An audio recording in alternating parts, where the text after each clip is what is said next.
Gloria al Señor. Permítame poner el reloj para que usted pueda ir a almorzar temprano. No se quede.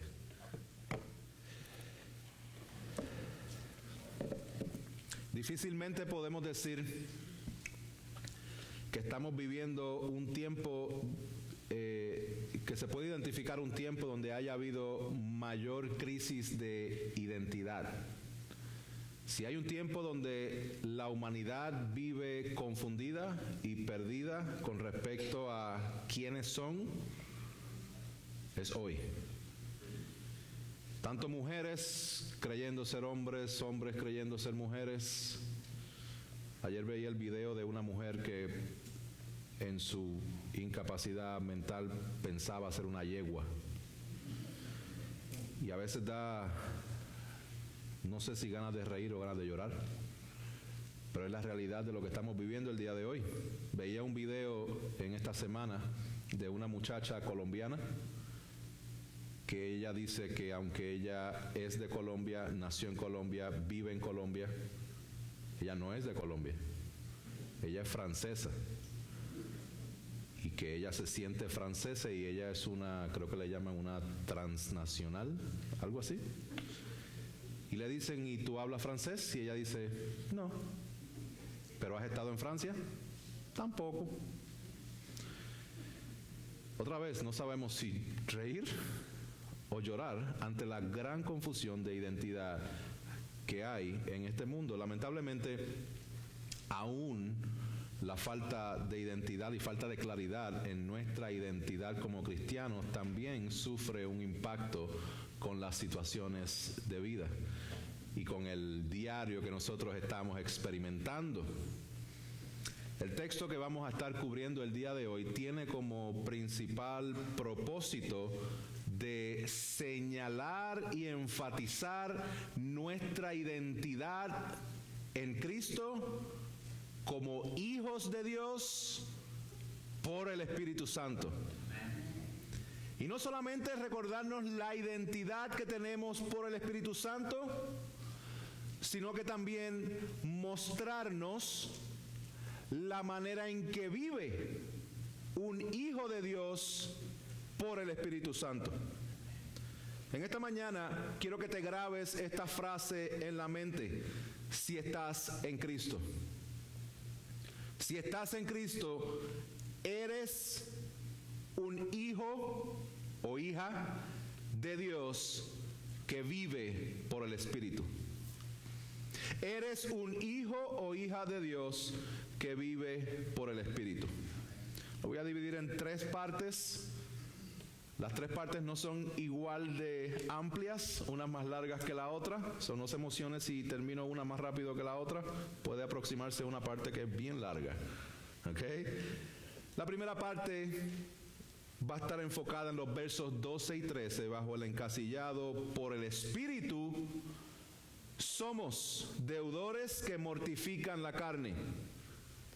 Somos deudores que mortifican la carne. Vamos a Romanos 8, 12 y 13. Y vamos a quedarnos ahí un ratito. Dice Romanos 8, 12 y 13: así que, hermanos, somos deudores, no a la carne para vivir conforme a la carne, porque si ustedes viven conforme a la carne, habrán de morir. Pero si por el Espíritu hacen morir las obras de la carne, vivirán. Comencemos. Verso 12 dice: así que, hermanos, ahí tenemos que detenernos y recordar. Así que, ¿qué?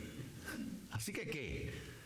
Bueno, lo que acaba de explicar Pablo en los capítulos anteriores y en los versos anteriores específicamente, él nos acababa de recordar en Romanos 8, verso 1, que no hay ninguna condenación. ¿Para quién?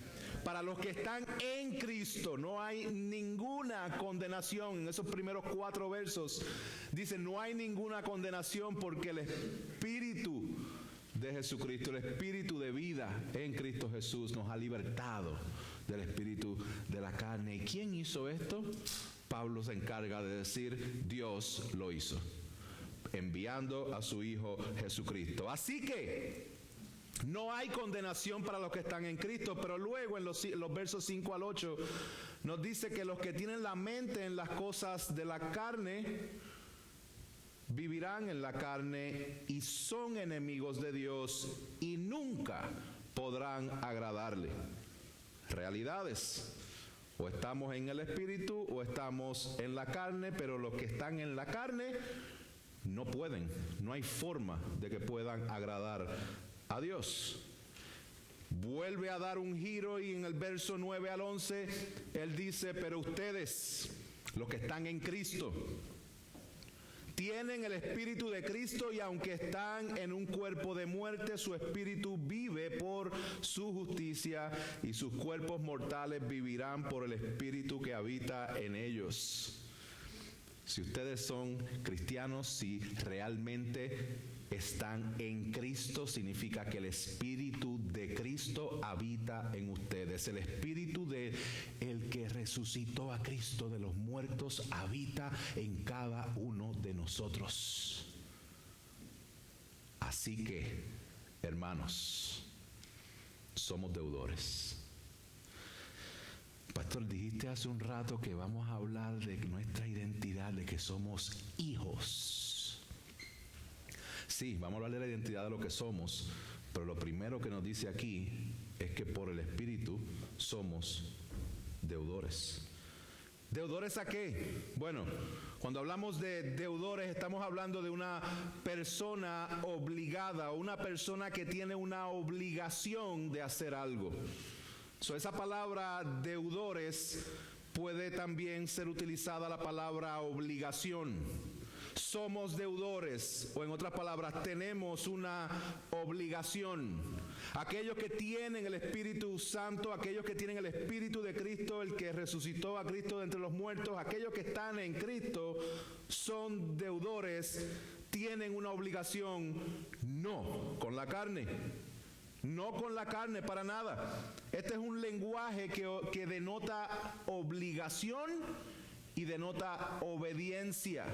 Esto es lo que Pablo había estado explicando. ¿Se acuerdan cuando en el capítulo 6 al final él empieza a describir que hemos sido transferidos de una esclavitud de la carne, del pecado, a una esclavitud o ser siervos de Dios? Fuimos transferidos de ser siervos de la carne a ser siervos de Dios, y el contexto y el énfasis específico de esa parte era la obediencia.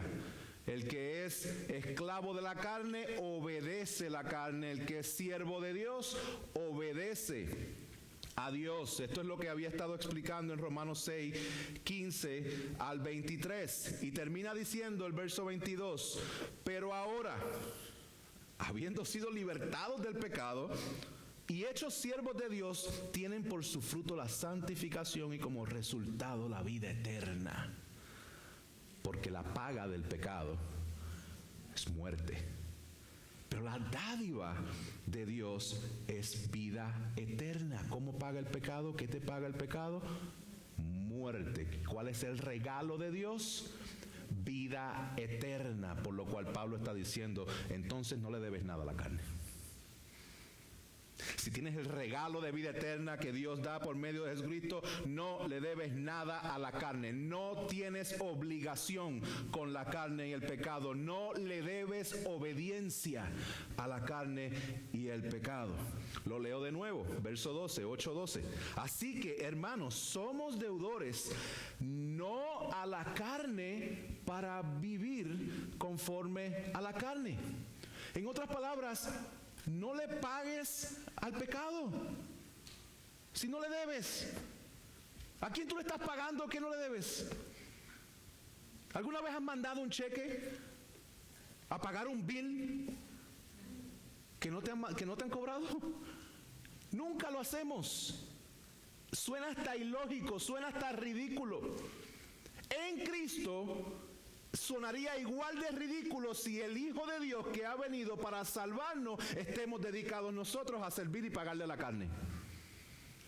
No le debes nada, absolutamente nada a la carne, porque no tienes obligación con la carne, no tienes que rendir obediencia a la carne. Recuerda que si le pagas al pecado, el pecado te paga con muerte.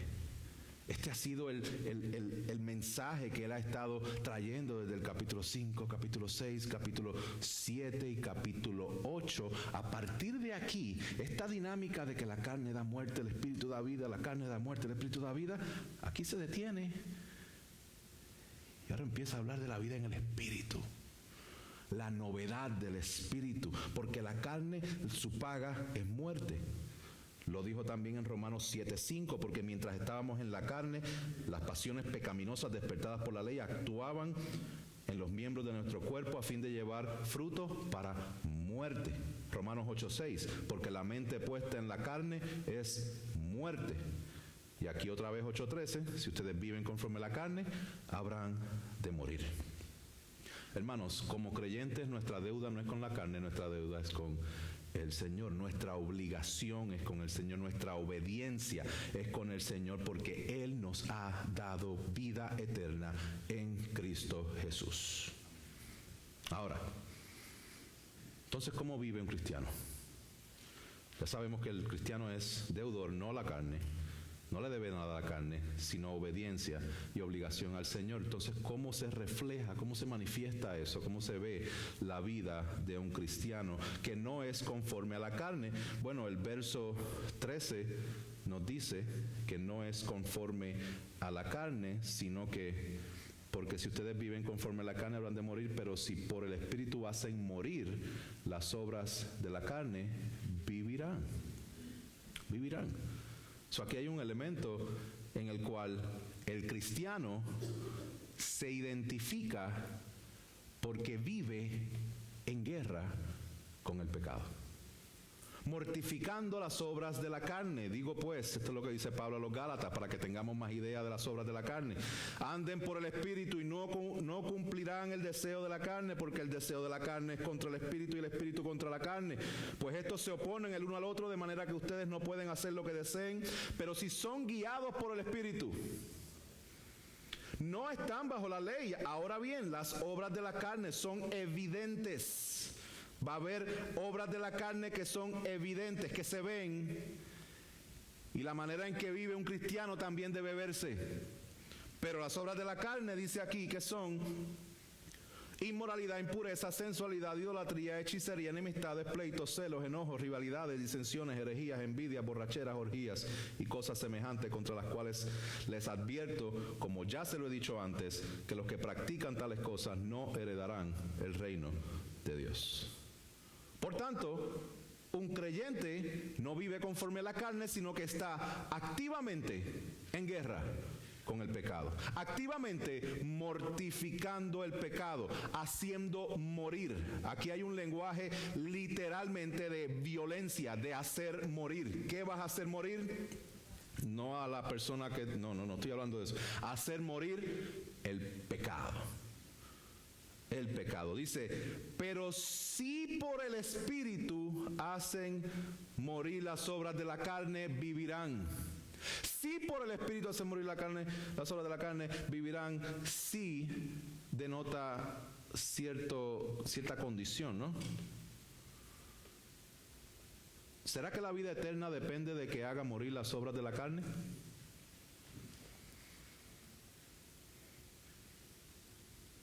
No, pero sí. Me explico. No, porque la salvación no depende de tus obras. Romanos 3:28, Pablo dijo, porque concluimos que el hombre es justificado por la fe aparte de las obras de la ley.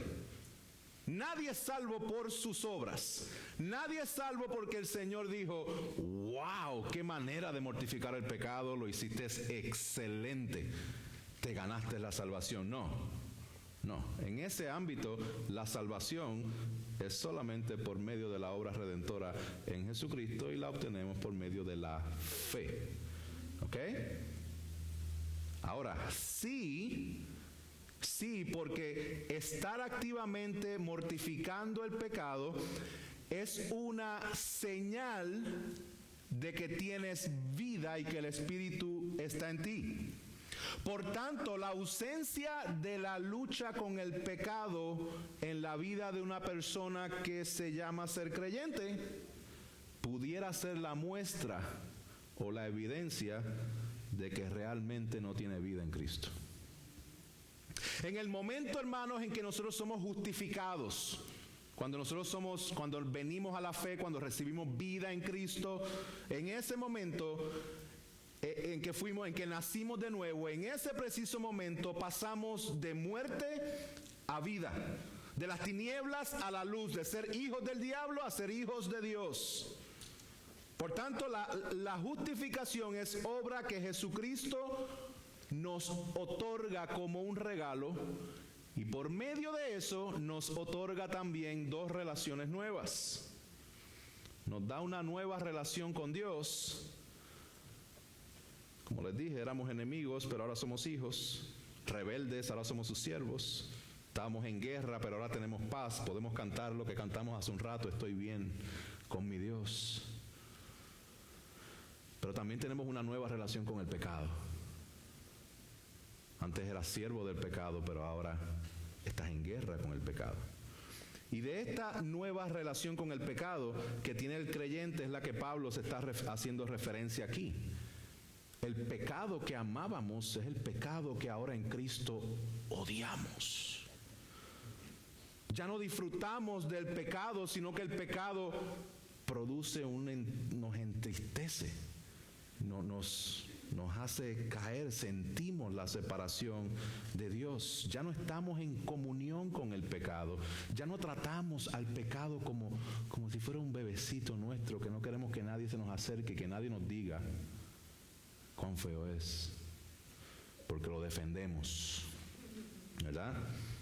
No, estamos en guerra con el pecado, porque ahora estamos con una nueva relación con el pecado a causa de tener una nueva relación con el Padre.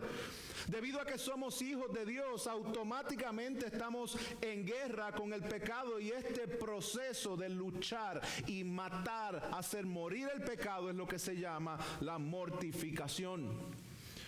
Quiero hacer una pausa para recomendarles una lectura, se las altamente recomendada. Es un libro clásico del cristianismo escrito por John Owen, un puritano de hace par de cientos de siglos atrás, par de cientos de años, no de siglos, atrás, varios siglos.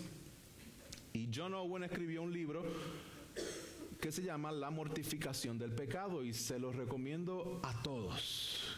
A todos. Si usted no puede leerlo, simplemente póngalo en su agenda para que antes de que se acabe el año usted pueda leer La mortificación del pecado. En el chat de la iglesia lo voy a postear. Es un libro de dominio público. Eso está gratis en PDF en el internet, y yo lo tengo en mi computadora y se lo voy a enviar por la página de WhatsApp para que todos lo tengan.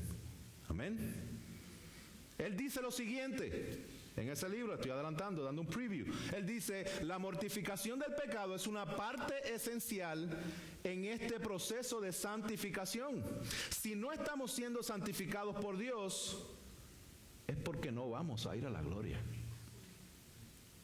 Luego él dice: entonces, si no hemos experimentado primeramente esta liberación del pecado en Cristo, la cual inicia el proceso de mortificación del pecado, esto quiere decir que no tenemos vida espiritual, y lo primero que deberíamos buscar no es la mortificación del pecado, sino la salvación misma. Hay personas que tratan de mortificar el pecado por su propia fuerza, pero el mandato aquí no es simplemente mata tu pecado. Lo que está sucediendo aquí es una descripción de que el creyente mortifica su pecado por el Espíritu. Por el Espíritu. Es importantísimo, hermanos y hermanas, que cuando estoy hablando de declararle la guerra al pecado, es imperativo, es importante, es urgente, es esencial, que no me estoy refiriendo a los pecados de afuera, me estoy refiriendo a los tuyos personalmente. Sí, vamos a odiar los pecados de afuera, claro, ya. Pero no puedes odiar el pecado de afuera hasta que no odies el tuyo primero. ¿Ok? Esto que estoy hablando de la mortificación del pecado, necesito que te imagines un espejo delante de ti durante todo el sermón. Porque Pablo está hablando de tu pecado. Que tú identifiques tu pecado, y que tu pecado tú lo mortifiques por el Espíritu. Si te estás fijando, aquí no es algo en la cual decimos, esta es mi debilidad y me voy a echar para atrás a que Dios me cambie. Aquí no te está diciendo que el Espíritu va a mortificar al pecado sin que tú tengas nada que ver. Eso fue la justificación. Dios te salvó, ¿verdad? Ahora en Cristo Él dice, mortifica el pecado.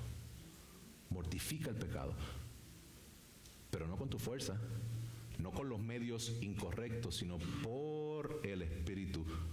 Porque eres hijo de Dios, que tiene al Espíritu que resucitó a Cristo entre los muertos habitando en ti. Puedes hacerlo. Entonces hacemos morir el pecado, mortificamos el pecado, matamos el pecado. Y esto es algo que en cierta manera ya ha ocurrido, pero sigue ocurriendo. ¿Por qué? Porque la palabra dice en Romanos capítulo 6 al principio de que nosotros fuimos juntamente sepultados con Cristo en el bautismo. ¿Verdad? Hay cierta dinámica en la obra de Jesucristo en que el pecado está derrotado. Pero también está la dinámica en que mientras estamos en este cuerpo de muerte, todavía peleamos con estos hábitos de pecado que arrastramos aún en nuestra vida cristiana. Entonces, es nuestra obligación. El creyente tiene que estar en una lucha con el pecado, en una mortificación del pecado. Pablo lo dice a los Colosenses: haced morir pues lo terrenal en vosotros, fornicación, impurezas, pasiones desordenadas, malos deseos y avaricia, que es idolatría. Hagan morir el pecado de ustedes. Es por ello que John Owen, una vez más citándolo en su libro, dice: mata el pecado o el pecado te matará a ti. Así de urgente es esto, hermanos. La pregunta es, ¿estás tomando en serio esta guerra con el pecado? ¿O te estás inclinando un poco a tener la licencia de pecar porque es que la gracia de Dios es tan inmensa? ¿Pecaremos para que la gracia abunde? De ningún modo. De ningún modo. ¿Cuán serio estás tomando el pecado? ¿Por qué no lo has confesado todavía? ¿Por qué mantienes en secreto el contacto de esa persona que fue un amor del pasado y todavía lo mantienes en el social media? ¿Por qué no has buscado ayuda con un cristiano maduro para que te ayude a crecer y puedas compartir tus luchas y camine junto contigo en la mortificación del pecado? ¿Por qué no lo has hecho todavía? ¿Por qué mantienes una doble vida? Como si Dios no supiera que la tienes. ¿Por qué sigues identificando los pecados de otras personas pero no puedes ver los tuyos? Hermanos, la manera en que contestemos estas preguntas va a determinar si realmente le estamos dando seriedad de la manera en que Pablo le da seriedad a la mortificación del pecado. Tenemos que mortificar al pecado. Es parte de lo que un creyente hace. Y si una persona se llama ser creyente, pero no hay actividad de mortificación de pecado, ¿realmente lo eres? Hermanos y hermanas, hay ciertos pecados que todavía le tenemos un afecto y un amor. Y el Señor quiere que le des muerte a ese pecado para que vivas en libertad. No sigas entreteniéndote con el pecado ni justificándolo. Cristo derramó su sangre para hacerte libre de eso. Mientras no declares la guerra a tu pecado, no vas a poder crecer espiritualmente en otras áreas. Si no estás en guerra con tu pecado, tenlo por seguro, tu pecado está en guerra contigo. Y quiere matarte. Hermanos, el apóstol Pablo presenta, de la misma manera en que hay una advertencia fuerte aquí, también presenta una gran esperanza.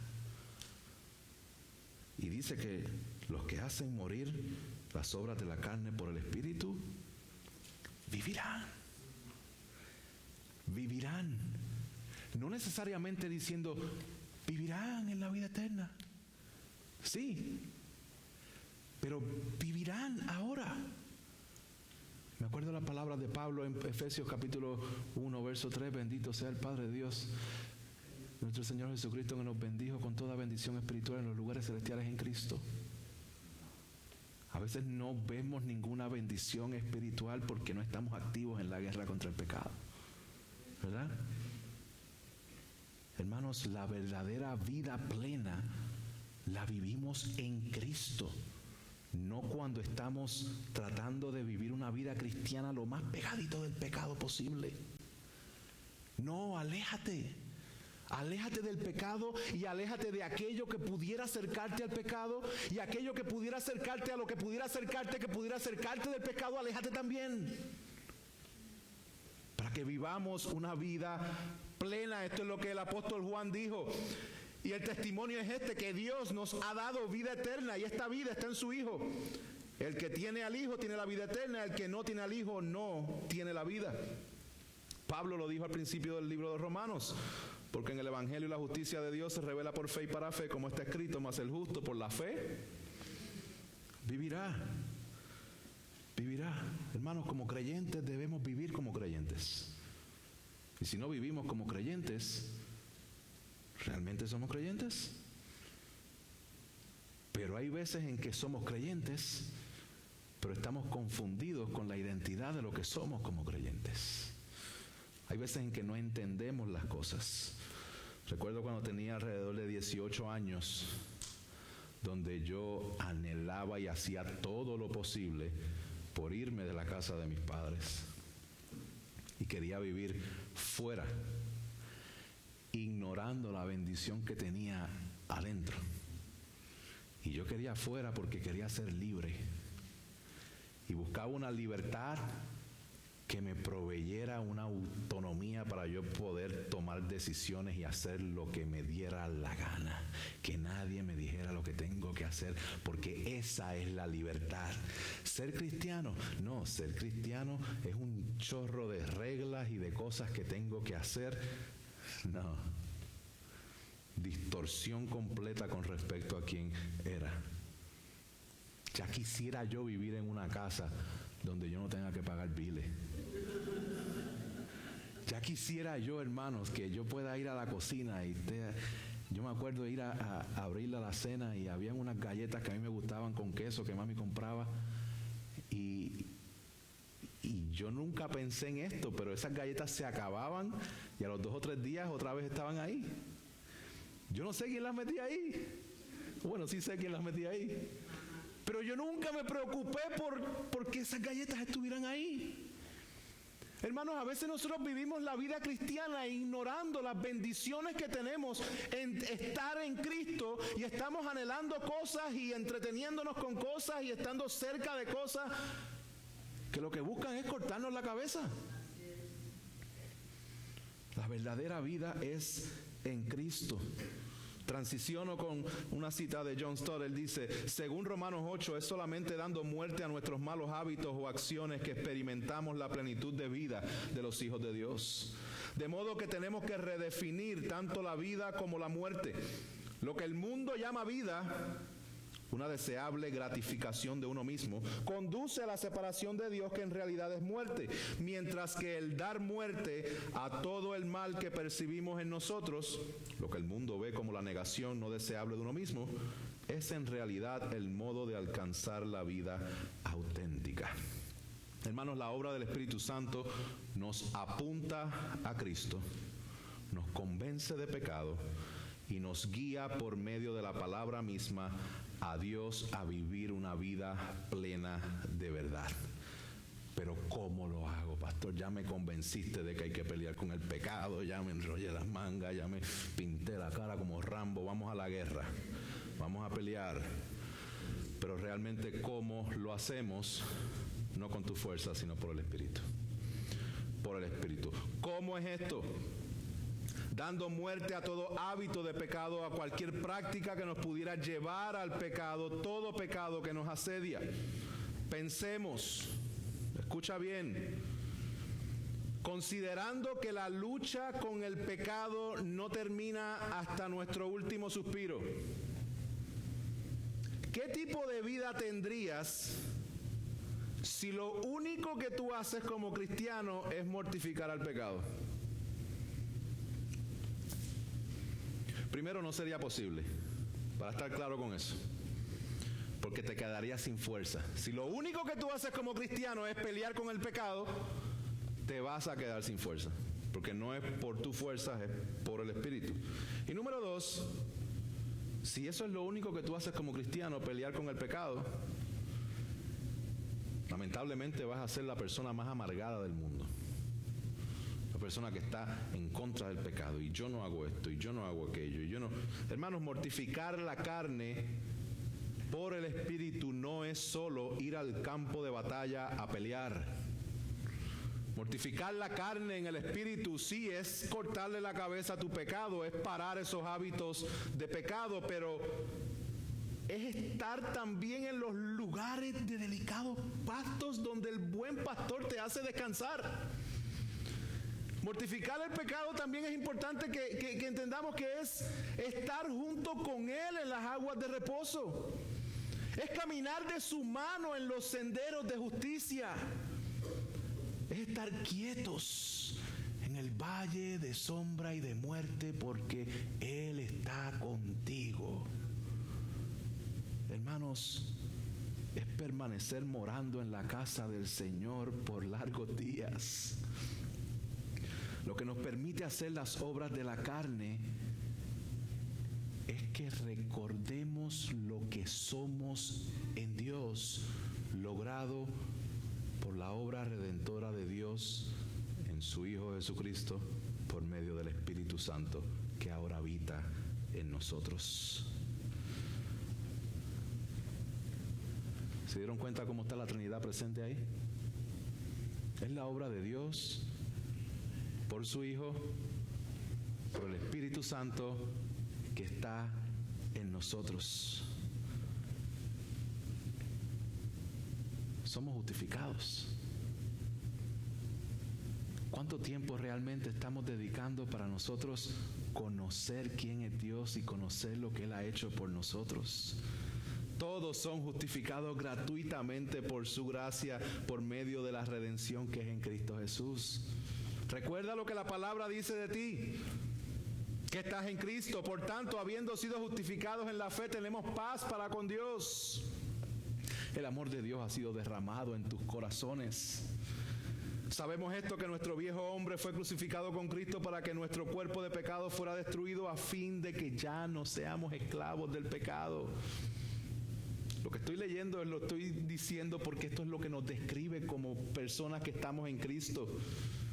Dice, porque el pecado no tendrá dominio sobre ustedes porque no están bajo la ley sino la gracia. Dice, pero ahora hemos sido quedados libres de la ley, habiendo muerto a lo que nos ataba, de modo que sirvamos en la novedad del Espíritu. Servimos en la novedad del Espíritu por lo que Dios ha hecho y por lo que Dios está haciendo. Yo creo que este era el punto más largo. Porque lo que Dios está haciendo en la novedad del Espíritu en nuestras vidas ahora es que su Espíritu nos guía. Lo vamos a ver en los siguientes versos. Nos guía como hijos de Dios. Su Espíritu nos adopta como hijos de Dios. Su Espíritu testifica que somos hijos de Dios. El Espíritu nos da una herencia con Dios, en Dios, con Cristo Jesús. Entonces, hermano y hermana, eres hijo o hija de Dios que vive por el Espíritu.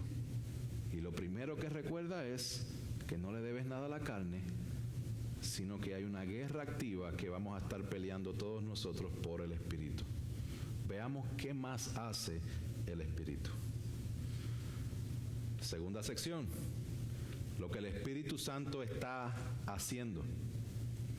Por el Espíritu Santo somos guiados como hijos adoptados de Dios. Verso 14, Romanos 8:14 dice: porque todos los que son guiados por el Espíritu de Dios, los tales son hijos de Dios. Pues ustedes no han recibido un espíritu de esclavitud para volver otra vez al temor, sino que han recibido un espíritu de adopción como hijos, por el cual clamamos: Abba, Padre. Hermanos, el Espíritu Santo guía a los que son hijos de Dios. Nuestra identidad tiene que estar clara en que como hijos de Dios el Espíritu Santo nos guía. ¿Cómo es que el Espíritu Santo nos guía? Bueno, este verso 14 está totalmente conectado al que acaba de decir el 13. Esto es una revelación divina. El 14 va después del 13 y el 13 después va el 14. Por lo tanto, esta pelea de mortificación del Espíritu está totalmente conectado a que el Espíritu está guiando a los que son hijos.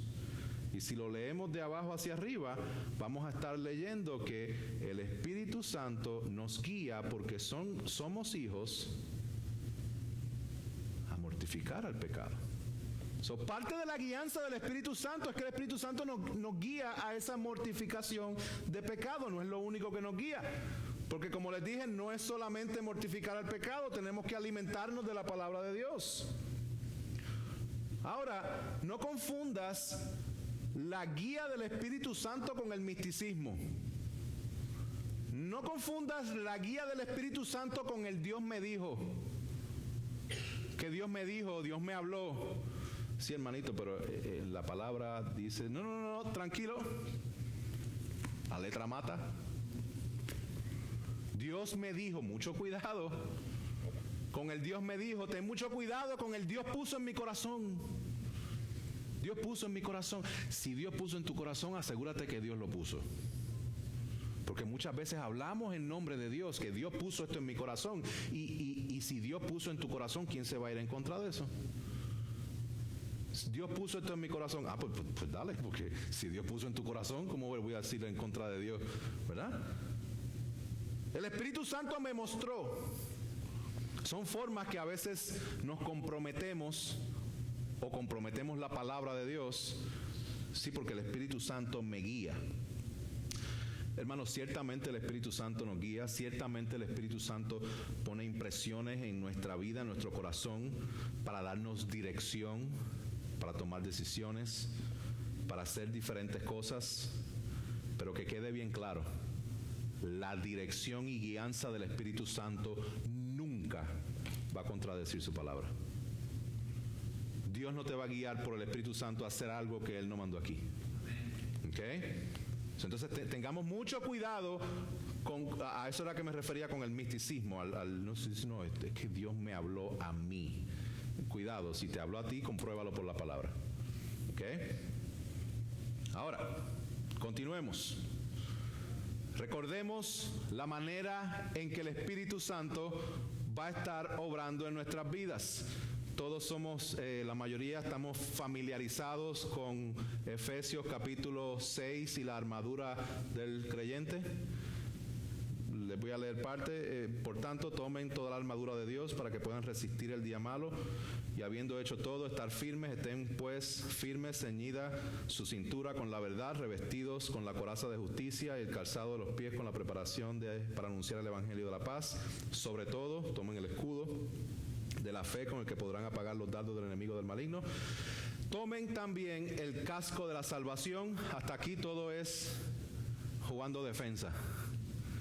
El casco, la protección, el escudo, todo tiene que ver con esa armadura, pero hay un arma ofensiva, y esta arma ofensiva es la espada ¿de quién?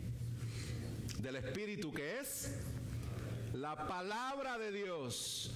La palabra de Dios es la manera esencial, principal, en la cual el Espíritu Santo nos va a estar guiando a la mortificación, guiando en la santificación, guiando en todas las áreas en las cuales el Espíritu Santo nos va a estar guiando. ¿Qué más? Vemos también que el Espíritu Santo nos guía, pero nos adopta. Esto es una de las doctrinas más gloriosas que hay en la Escritura, la doctrina de la adopción como hijos de Dios. Verso 15 dice, pues ustedes no han recibido un espíritu de esclavitud para volver otra vez al temor, sino que han recibido un espíritu de adopción como hijos. No recibieron un espíritu para ir al miedo, a la esclavitud, sino que han sido adoptados. F.F. Bruce lo dice de esta forma: el término adopción puede sonar un tanto artificial a nuestros oídos, pero en el mundo romano del primer siglo, un hijo adoptado era un hijo deliberadamente elegido por su padre adoptivo para perpetuar su nombre y heredar su patrimonio. No era nada inferior en posición a un hijo nacido en el curso normal de la naturaleza, y bien podía disfrutar del afecto del padre más plenamente y reproducir el carácter del padre más dignamente. Denota una nueva relación con el Padre, de enemigos, piénsalo hermano, de enemigo de Dios a ser parte de la familia de Dios, de estar en enemistad con Dios. En Cristo, Dios es nuestro Padre. Y no solamente tenemos una relación nueva con el Padre, significa que como hemos sido añadidos a la familia del Padre, tenemos al Padre y a muchos hermanos. Por eso es que nos llamamos hermanos en Cristo, mi hermano y mi hermana. Es cierto que a veces les digo hermano o hermanas a alguien cuando no me acuerdo del nombre, ya, hermano o hermana, pero la realidad es que porque somos parte del mismo cuerpo, somos parte de la misma familia que permanecerá junta por la eternidad en Cristo Jesús. Hermanos, tenemos una nueva relación con Dios porque el Espíritu Santo nos guía, nos adopta y permite que clamemos al Padre: Abba, Padre.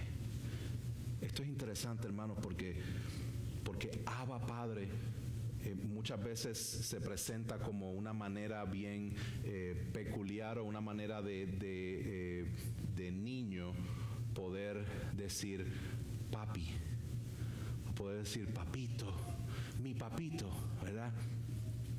Y aunque hay elementos de verdad en eso, porque sí tenemos una nueva relación con el Padre, en el contexto de lo que significa la palabra en aquel tiempo, la palabra era utilizada mayormente por adultos para referirse a su padre, y literalmente era padre. Hay otra palabra que es utilizada para decir papito y no es Abba. Abba significa querido Padre. Oh Padre. Esto es bien importante que lo entendamos, porque esto nos ayuda a entender lo que Pablo está queriendo decirnos al poner esta frase aquí, porque esta frase Abba Padre aparece 3 veces en las Escrituras. 2 de ellas las escribió Pablo. La primera de Pablo fue aquí en Romanos 8:15, donde hay un contexto en el cual el Espíritu de Cristo es el que permite que nosotros clamemos a Abba Padre. La segunda vez que aparece en Gálatas 4:6.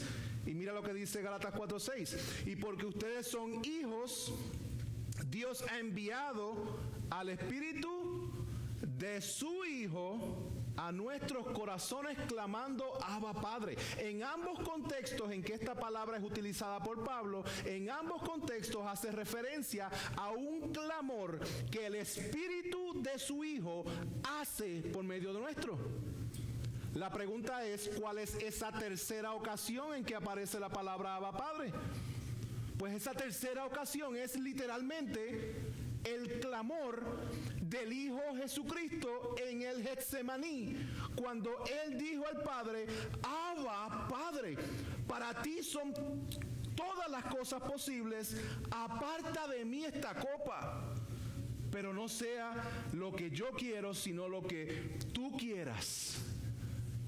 Entonces el contexto de Abba Padre, el clamor del Espíritu del Hijo, Es un clamor en el cual Él está en medio de una lucha, en medio del sufrimiento, donde va en dirección a la cruz para alcanzar la gloria.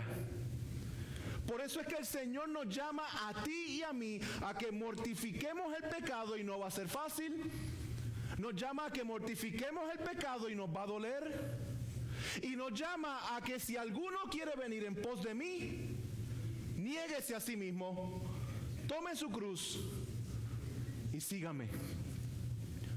Aquí no vamos a encontrar nuestra mejor versión ni lo mejor aquí y ahora. Lo que Dios está haciendo y lo que nos está queriendo decir es que en medio de esta lucha constante que nosotros vamos a tener y se supone que tengamos con el pecado, Dios te ha dado el Espíritu para que pelee dentro de ti. Dios te ha dado el Espíritu para que clame dentro de ti. Dios te ha dado el Espíritu para que te guíe a su palabra.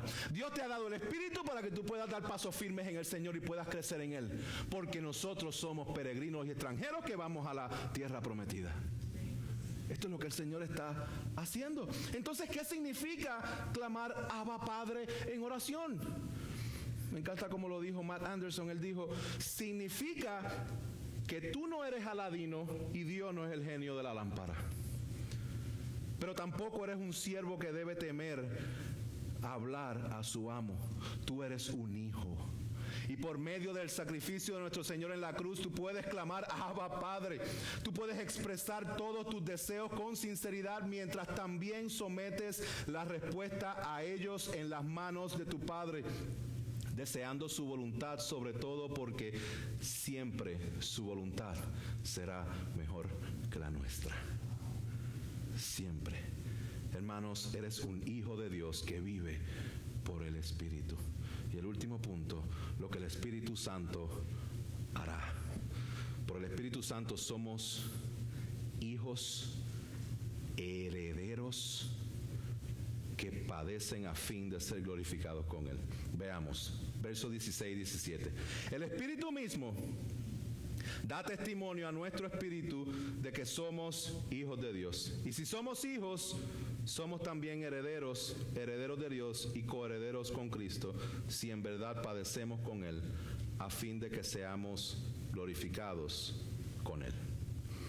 El Espíritu da testimonio a nuestro espíritu. Los momentos de debilidad más grandes, cuando estés dudando de la fe, lo que te va a sostener es el Espíritu Santo de Dios, que da testimonio a nuestro espíritu, que va a clamar como Cristo clamó, como el Espíritu del Hijo clamó, reconociendo de que Él es soberano, que Él puede todas las cosas, y reconociendo también de que la voluntad de Él es mejor que la mía. ¿Qué más? Dice que somos herederos de Dios y coherederos con Cristo. ¿Cuál es esta herencia? ¿Será que esta herencia es algo que viene después?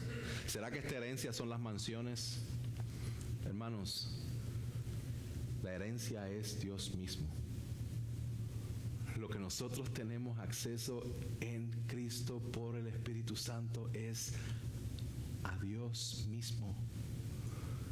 Yo no sé si esto está entrando ya en nuestra mente. Yo sé que en la mía a veces no lo puede comprender. Pero tenemos a Dios, nuestra herencia es Dios. El salmista decía en el Salmo 73, ¿a quién tengo yo en los cielos sino a ti? Fuera de ti nada deseo en la tierra. Mi carne y mi corazón pueden desfallecer, pero Dios es la fortaleza de mi corazón y mi herencia por siempre. Salmo 16, el Señor es la herencia, la porción de mi herencia y de mi copa. Tú sustentas mi suerte. Las cuerdas cayeron para mí en lugares agradables. En verdad mi herencia es hermosa para mí. Nuestra herencia es Dios mismo. Tenemos acceso a Dios, tenemos confianza con Dios, tenemos a Dios como nuestro Padre. Tenemos a Dios por una eternidad. Y nos dirigimos a estar con Dios sin la presencia de pecado. Si en verdad padecemos con Él, a fin de que seamos glorificados con Él. Pastor, iba bien hasta ahí. Esto de la herencia estaba bueno, esto de lo que nos espera estaba bueno, esto de lo que tenemos a Dios, esto estaba bueno. Pero aquí otra vez trae el tema del padecimiento, trae el tema del sufrimiento, y es el tema que se va a desarrollar en los siguientes versos, el tema de que aquí, aunque somos libres de pecado, todavía queda presencia de pecado. Y sí, hemos sido adoptados, pero esa adopción se manifiesta de manera completa, como lo vamos a ver en el verso 23. Sí, pero todavía no, y estamos en esa lucha constante. Así que, hermanos y hermanas, quiero resumir lo que he estado hablando, recordándoles que estamos en guerra con el pecado y lo mortificamos por el Espíritu. No hay otra forma. Clamamos Abba Padre por el Espíritu, rindiéndonos a su voluntad, reconociendo su soberanía. Y somos hijos herederos de Dios, tenemos a Dios. Pero vamos a sufrir por un poco de tiempo. Pero somos hijos de Dios, que vive por el Espíritu. Permíteme hacerte unas preguntas para que puedas aplicarlo a tu vida antes de irnos. Primero, ¿vives como cristiano? ¿Mortificas la carne por el Espíritu? ¿O estás viviendo conforme a los deseos de la carne? Si reconoces que estás viviendo conforme a los deseos de la carne, no esperes más. Ven al Señor en arrepentimiento y fe. Reconoce que no puedes salvarte por ti mismo. Reconoce que vivir conforme a la carne es muerte. Y aunque el pecado pueda traer ciertas satisfacciones momentáneas, te va a matar por una eternidad. Ven al Señor en arrepentimiento y fe, no esperes más. La oferta del Evangelio está al frente tuyo por su gracia y por su misericordia. ¿Eres guiado por el Espíritu? ¿O vives tomando decisiones en tu vida sin considerar cómo las decisiones que estás tomando están afectando tu vida espiritual? ¿Clamas a Dios como un hijo clama al Padre? ¿O le reclamas como a un extraño cuando las cosas no salen como tú querías? ¿Eres animado por el testimonio del Espíritu en tu vida? ¿O vives con un desánimo constante y una fe fluctuante? ¿Anhelas la herencia que Dios te ha otorgado? ¿O vives prefiriendo una herencia terrenal? ¿Estás padeciendo juntamente con Cristo? ¿O estás persiguiendo vivir, alcanzando tu mejor vida aquí ahora? Hermano, considera esto. En Cristo vivimos en la novedad del Espíritu. Su Espíritu nos empodera para pelear y matar nuestro pecado. Su Espíritu nos guía a la verdad por medio de su palabra. Su Espíritu nos libra de temores y nos recuerda que hemos sido adoptados a la familia de Dios. Su Espíritu clama por nosotros, Abba Padre. Su Espíritu testifica a nuestro espíritu que somos hijos de Dios. Su Espíritu nos ha dado a Dios como herencia y nos ha prometido una libertad absoluta, una adopción absoluta y un cuerpo que estará en la presencia de Dios adorándole por la eternidad. En Cristo, te recuerdo una vez más, estás vivo por su Espíritu. En Cristo eres hijo de Dios. En Cristo Dios es tu Padre. Que el Señor nos ayude a entender esta verdad. Padre Celestial, gracias por tu palabra. Te pido que tu nombre sea exaltado y que la palabra compartida pueda producir el efecto por el cual fue enviada. Ayúdanos a recordar en esta semana, Señor, cuando enfrentemos las situaciones de vida, de que somos tus hijos, de que por el Espíritu vivimos. Ayúdanos, Señor, que sea para tu gloria, en el nombre de Jesús. Amén y amén.